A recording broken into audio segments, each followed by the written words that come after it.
آپ نوٹ کر لیجئے، یہ کتابیں اگر آپ پڑھنا چاہیں تو کتاب الملاحم میں پڑھیے۔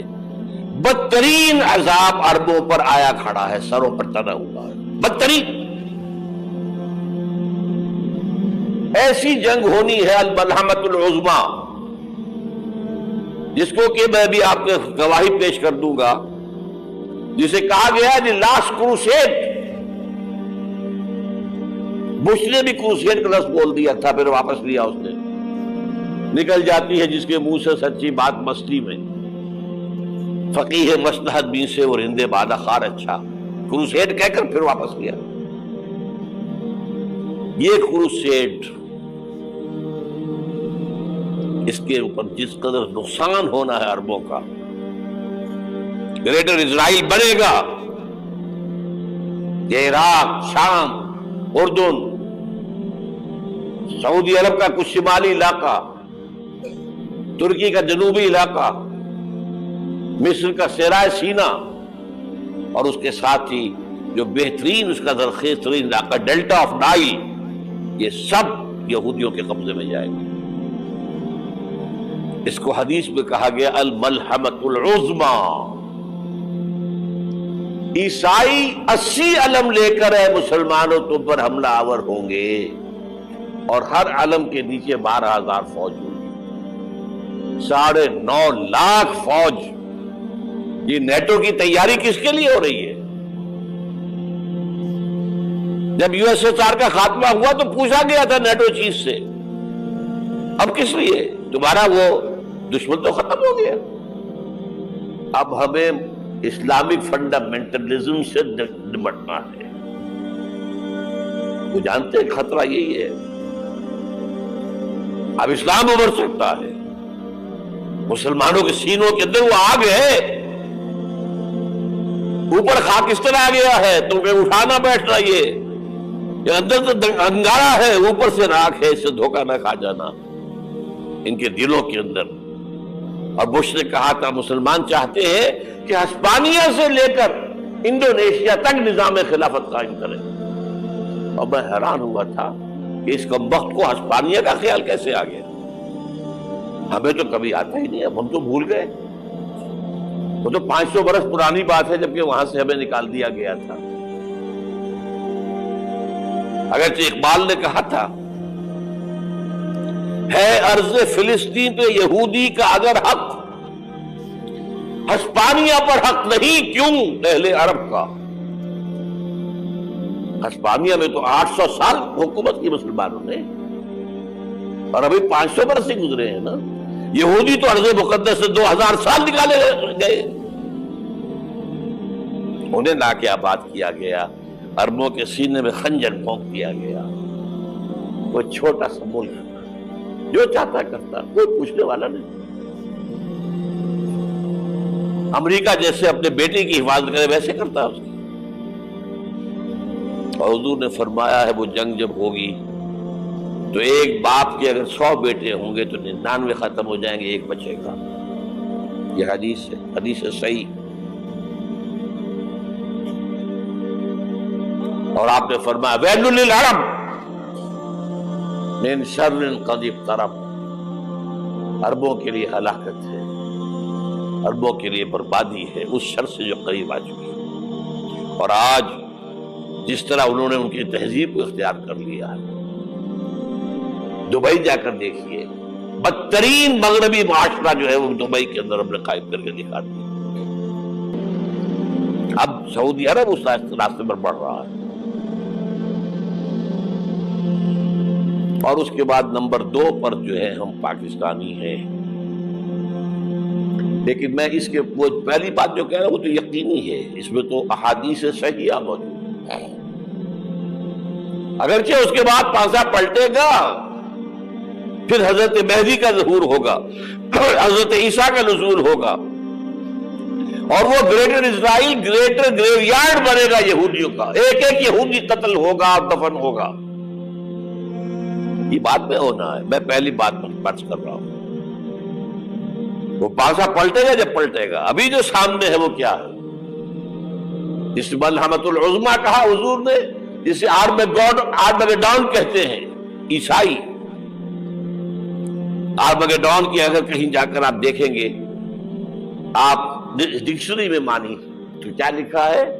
A very big war which will be fought between the forces of evil and good before the end of this world.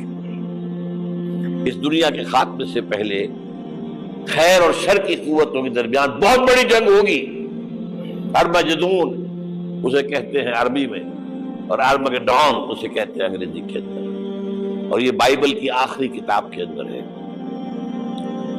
جو اس میں کہ مکاشفات یوحنا، ریویلیشنز آف سینٹ جان. یہ تو میں کہہ رہا ہوں یقین کے ساتھ، اور زیادہ دور نہیں ہے، آیا چاہتا ہے. اس لیے کہ یہودیوں کا اور عیسائی جو کنزرویٹوز ہیں، نیو کنزرویٹوز، ان کا 5 نکاتی ایجنڈا ہے متفق علیہ، جس کے تحت یہ جنگ صلیبی شروع کی گئی ہے. تو سن لیجئے آپ. آرمگیڈون نمبر 1، گریٹر اسرائیل قائم ہو جانا اس کے نتیجے میں نمبر 2، مسجد اقصی اور قبۃ الصغریٰ کو گرانا نمبر 3، وہاں تھرڈ ٹیمپل، وہ مسجد جو حضرت سلیمان نے بنائی تھی 1000 قبل مسیح میں، پھر برباد کی تھی نیبوکدنیزر نے، دوبارہ بنائی گئی، پھر دوبارہ ختم ہوئی 70 عیسوی اب تک گری پڑی. ان کا خانہ کعبہ گرا ہوا ہے 70 عیسوی سے لے کر آج تک. ایک دیوار ہے ویلنگ وال، جہاں جاتے ہیں، روتے ہیں، پیٹتے ہیں، ماتم کرتے ہیں، وہاں وہ بنے گا تھرڈ ٹیمپل. اور نمبر 4، اس میں لا کر رکھا جائے گا تخت حضرت داؤد کا. یہ تخت کہاں ہے اس وقت؟ یہ لندن شریف کے اندر جو ان کی پارلیمنٹ کا جو چرچ ہے، ویسٹ منسٹر ایبے، اس میں رکھا ہوا ہے. ایک پتھر تھا جس پر بٹھا کر حضرت داؤد کی تاج پوشی ہوئی، پھر حضرت سلیمان کی ہوئی، پھر وہ پتھر رکھ دیا گیا جب حضرت سلیمان نے بنایا ہیکل مسجد اقصی. وہاں رہا وہ. ہر بادشاہ جو تھا یہودی اسی کے اوپر بٹھا کر اس کی تاج پوشی ہوتی تھی. سن 70 میں ٹائٹس نے گرایا اسے، ہیکل کو، وہ پتھر لے گیا، وہاں سے روم گیا، روم سے آئرلینڈ گیا، آئرلینڈ سے اسکاٹ لینڈ آیا، اسکاٹ لینڈ سے انگلینڈ آیا، اور اب وہ رکھا ہوا ہے 14ویں صدی عیسوی سے آج تک. وہ ویسٹ منسٹر ایبے میں رکھا ہوا، ایک کرسی کی سیٹ میں اسے بنا دیا گیا ہے تخت کی شکل. اب انگریزوں میں کوئی ملکہ ہو، کوئی بادشاہ ہو جس کی بھی تاج پوشی ہونی اس میں ہو، یہ لا کر رکھا جائے گا تھرڈ ٹیمپل میں. اور اس پر یہودیوں کے خیال کے مطابق ان کا مسیحا آئے گا جو مسیح دجال ہوگا. عیسائیوں کے خیال کے مطابق حضرت عیسیٰ آئیں گے، وہ ہمارا بھی خیال ہے حضرت عیسیٰ آئیں گے علیہ السلام. بہرحال یہ تو بات کی باتیں ہیں نا. اس وقت جو میں عرض کر رہا ہوں، عربوں پر بہت بڑا عذاب، اور پاکستان کا معاملہ البتہ یہ ہے، میں یقین سے نہیں کہہ سکتا. ہینگنگ ان دی بیلنس، ہو سکتا ہے اللہ تعالیٰ ہم پر رحم فرمائے، ہو سکتا ہے، اگرچہ اس کی کچھ شرائط ہوں گی. چمن کے مالک اگر بنا لے موافق اپنا شعار، اب بھی چمن میں آ سکتی ہے پلٹ کر چمن سے روٹھی بہار، اب ہو سکتی ہے. اور یہ بھی ہو سکتا ہے کہ اللہ تعالیٰ نے معجزانہ طور پر ہمیں ملک دیا، ہم نے اللہ سے بدعہدی کی، وعدہ خلافی کی، غداری کی، لہذا سزا دی جائے اور ہم سے یہ ملک چھین لیا جائے. It's just possible. دور نہ سمجھے، اسے انہونی بات نہ سمجھے. جو گھیراؤ ہو رہا ہے آپ کے مغرب میں نیٹو فورسز اور مشرق میں بھارتی فورسز گدھوں کی طرح بیٹھے ہوئے انتظار کر رہے ہیں پاکستان اور ڈسٹیبلائز ہو جائے، یہاں اور بدامنی ہو جائے. اب لاہور میں پھر آج دھماکے ہو گئے ہیں. 2 دن پہلے کا دھماکہ میں سہ کے آیا ہوا ہوں، آپ کے سامنے بیٹھا ہوں. وہ جانے بچی ہیں جو ہماری اکیڈمی کا حشر ہوا، وہ تو میں آپ کو نہیں بتا سکتا. یہ سارا کیوں ہو رہا ہے؟ تاکہ یہاں بدامنی ہو جائے اور ہمیں جواز مل جائے. مغرب سے نیٹو فورسز داخل ہو جائیں، مشرق سے بھارتی فورسز آ جائیں اور ہمارے ایٹمی دانت توڑ کر اور پھر ہمیں بھارت کے سامنے ڈال دیا جائے، نا ڈو ایز یو لائک. یہ ان کا نقشہ ہے. ہوگا کیا وہ اللہ جانتا ہے، ہوگا وہ جو اللہ چاہے. لیکن اللہ کا چاہنا جو ہے وہ کس پر منحصر ہے؟ یہاں انقلاب برپا کرو، یہاں اسلام لاؤ. اگر دھندوں میں لگے رہو گے تو وہ خود بخود نہیں آ جائے گا انقلاب. صحابہ نے جانیں دی تھی، کتنی تکلیفیں اٹھائی تھی. 12 برس تک مکی دور کے اندر با نشہ درویشی در ساز و دمادم زن، جو پختہ شبی خدرا بر سلطنت جم سن. یوم طائف یاد ہے جو حضرت عائشہ فرماتی ہے کہ میں نے پوچھا تھا حضور سے کہ یوم احد سے زیادہ سختی بھی آپ پر کبھی آئی؟ یوم احد پر کیا ہوا تھا؟ تلوار کا وار پڑا تھا آپ کے چہرہ مبارک. یہ جو رخسار کی ہڈی ہے اس کے اندر وار گیا ہے. اوپر خود کی 2 کڑیاں تھیں وہ اس میں گھس گئیں. 2 دندان مبارک شہید ہوئے. وہ خود کی کڑیاں ایک صحابی نے اپنے دانتوں سے پکڑ کے کھینچنے کی کوشش کی، دانت نکل گئے، وہ نہیں نکلی. کیا جتن کر کے نکالی گئی ہوگی تو خون کا فوارہ، اتنا خون گیا ہے کہ آپ بےہوش ہو گئے، گر گئے. اور مشہور یہ ہو گیا کہ آپ کا انتقال ہو گیا، شہادت ہو گئی. یہ سیرت کبھی پڑھی ہے؟ حضرت عائشہ کے ہوش کا تو یہی دور تھا نا. یوم طائف میں جو آپ کی کیا تھی، بچی تھی، انہیں کیا پتا کیا ہو رہا ہے اس لوگ کے ساتھ. 3 دن تک حضور مکے کی گلیاں اور وہاں کے اوباش لوگ پتھراؤ کر گئے تھے اس امید میں کہ شاید وہاں کا کوئی سردار ایمان لے آئے. تو یہاں تو ابو طالب بھی فوت ہو گئے. یہی دنیاوی سہارا تھا، خاندانی سہارا تھا ابو طالب کے ذریعے. اور گھر میں ایک دلجوئی کرنے والی رفیقہ حیات تھی، وہ بھی، ان کا بھی انتقال ہو گیا. آپ نے کہا یہ عام الحزن ہے. اب تو سب کو طے ہو گیا قریش کو کہ آپ جیسے قتل کر دو. اسی لیے آپ گئے طائف، شاید وہاں کا کوئی بڑا سردار مانے ایمان لے آئے مجھ پر تو میں اپنا مرکز ادھر شفٹ کر دوں. تینوں سے ملے ہیں، تینوں نے وہ جواب دیے ہیں، نکل جاؤ یہاں سے، میں تمہارے ساتھ بات بھی کرنے کو تیار نہیں. اچھا تمہارے سوا کوئی نہیں ملا تھا اللہ کو نبی بنا کر بھیجنے کے لیے؟ دیکھو جاؤ، میں بات نہیں کرنا چاہتا، ہو سکتا ہے میں بے عزتی کر بیٹھوں، واقعی تم اللہ کے نبی ہو تو میں مارا جاؤں گا. جاؤ جاؤ جاؤ.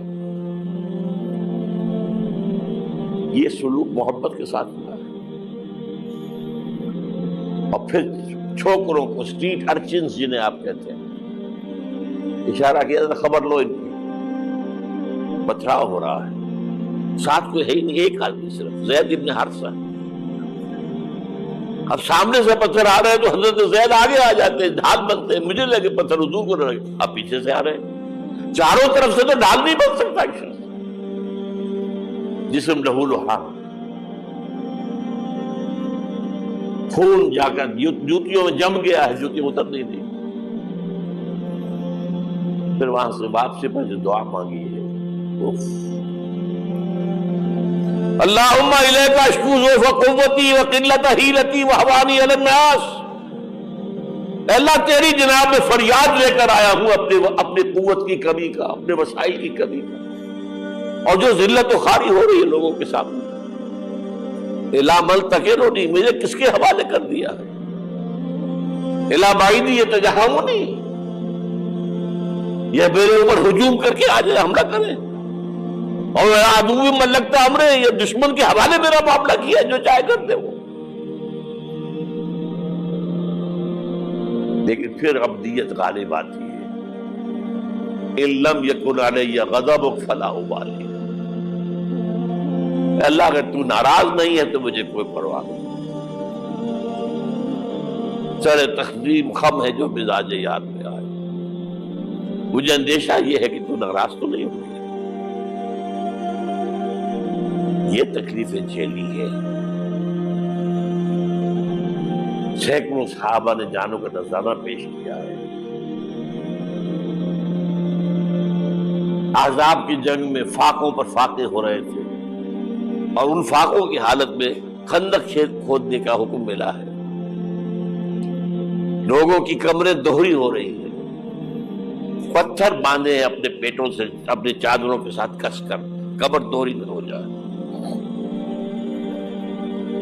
اور جب صحابہ کدالیں چلا رہے ہیں تو کیا کہہ رہے ہیں؟ نحن الذین بایعوا محمدا علی الجہاد ما بقینا ابدا اللہم لا عیش الا عیش الاخرہ. صحابہ کہتے تھے ہم وہ لوگ ہیں جنہوں نے محمد سے بیعت کی ہے کہ جہاد کرتے رہیں گے جب تک جان میں جان نکل جائے تو بات اور. جان ہے، چاہے ابھی بھوک سے کمر دوڑی ہوئی جا رہی، جان تو ہے. اور ایک دفعہ کہتے تھے اللہم لا عیش الا عیش الاخرہ، اللہ عیش زندگی تو آخرت کی زندگی ہے. اور حضور فرماتے تھے، حضور کے بیٹھے ہوئے نہیں تھے گاؤں تکیہ لگا کر، پتھر اٹھا کر خندق میں سے لے جا کے باہر پھینک رہے تھے. جب صحابہ کہتے ہیں اللہم لا عیش الا عیش الاخرہ، حضور فرما رہے ہیں فاغفر الانصار والمہاجر، اے اللہ ان انصار اور مہاجرین کی مغفرت فرما دو. پھر حضور کی خدمت میں کچھ لوگ آئے، حضور اب یہ فاقہ ناقابل برداشت ہو گیا، دیکھیے ہم نے یہ پتھر باندھے ہوئے اپنے پیٹوں کے ساتھ. حضور نے کرتا اٹھا کر دکھایا، وہاں 2 پتھر بندھے ہوئے. یہ ہے سیرت النبی. آپ کس چیز کو سیرت النبی سمجھتے ہیں؟ بہرحال اس موضوع پر میری ایک کتاب ہے منہج انقلاب نبوی، کہ انقلاب کیسے آیا تھا. اگر دل میں ذرا بھی آرزو پیدا ہو گئی ہو کہ اللہ قبول کر لے مجھے قبول کر لے اس کام کے لیے، تو وہ کتاب آپ کے لیے مسٹ